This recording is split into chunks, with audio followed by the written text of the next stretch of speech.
En 2012, Disney rachetait Lucasfilm auprès de George Lucas pour 4 milliards de dollars.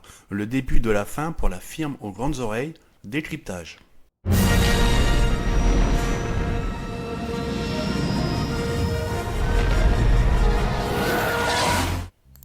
Après avoir acquis Marvel et lancé le Marvel Cinematic Universe, Disney, bien décidé à capitaliser sur les grandes licences, relance la machine Star Wars en 2014 avec le réveil de la Force. Remake plus ou moins bien accueilli, cette nouvelle trilogie se verra plombée par les deux suites. Rian Johnson et J.J. Abrams se livrant une guerre d'ego où chaque film annulera ce qui avait été mis en place dans le précédent. Malgré des chiffres au box-office plutôt bons, dépassant à chaque fois le milliard, cette trilogie a subi énormément de critiques, de par la presse, mais surtout par son public. Tout est vrai. Deux spin-offs verront le jour, Rogue One, qui à mon sens reste le meilleur Star Wars sous l'effigie de Disney, et Solo, qui lui s'est avéré être un désastre, entre réalisateurs virés avant le tournage, réécriture et reshoot. Même Ron Howard, arrivé en catastrophe, n'a pas réussi à sauver le film. En avril 2019, Bob Iger, le boss de Disney, affirmait que la saga allait être ralentie et mise en pause après l'épisode 10.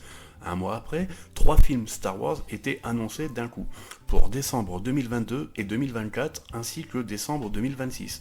Quelques mois après, Kathleen Kennedy parlait d'un futur sans trilogie, avec des films indépendants. Disney semble donc naviguer à vue en ce qui concerne la licence. Votre manque de foi me consterne. Finalement, Disney mettra de côté les films pour se concentrer sur les séries et sa nouvelle plateforme Disney+. The Mandalorian fut la première et connaîtra jusqu'à présent 3 saisons, et le succès de la série, que ça soit commercialement parlant ou au niveau des critiques, aurait pu annoncer quelque chose d'intéressant pour la suite. Hélas, ça sera le début d'une abondance de contenu sans fin autour de la saga, avec pas moins de 6 séries en l'espace de 5 ans sur l'univers de la saga et ses personnages principaux, voire parfois carrément secondaires. Disney va donc rincer le spectateur. Non.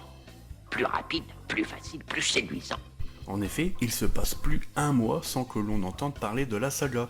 Entre les bandes annonces, les annonces de futures séries et futures trilogies de films, des jeux vidéo, la marque Star Wars s'est tout simplement banalisée.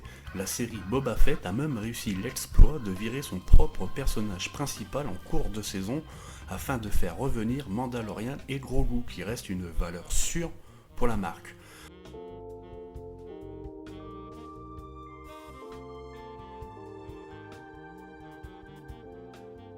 Obi-Wan a quant à lui réussi à flinguer la mythologie autour du personnage en réécrivant sans cesse leur histoire, quitte à parfois à ce qu'il n'y ait plus aucune cohérence avec la trilogie originale.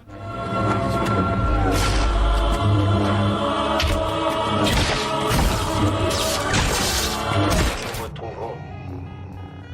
La boucle est maintenant bouclée. Quand je vous ai quitté, j'étais votre disciple. Aujourd'hui, je suis le maître. Il fut un temps où Star Wars était un réel événement, où l'attente était insoutenable pour les fans, où les gens campaient pendant des jours devant les salles de cinéma avant la sortie des films, un temps où les gamins discutaient de Star Wars dans les cours d'école avec des étoiles plein les yeux. Mais hélas, quand tu produis des films et des séries à la chaîne comme on fabrique des voitures dans des usines, sans passion, sans cœur et surtout avec beaucoup de reproches à faire, forcément, tu finis par user ton public. Il ne fait plus attention à ton produit, le regarde vaguement par intérêt, le plus souvent par réflexe, et ton produit finit par ne plus faire rêver les gens. C'est avec cette méthode que les films de super-héros ont commencé à lasser les gens, et c'est avec cette méthode que Star Wars en prend lentement mais sûrement le chemin.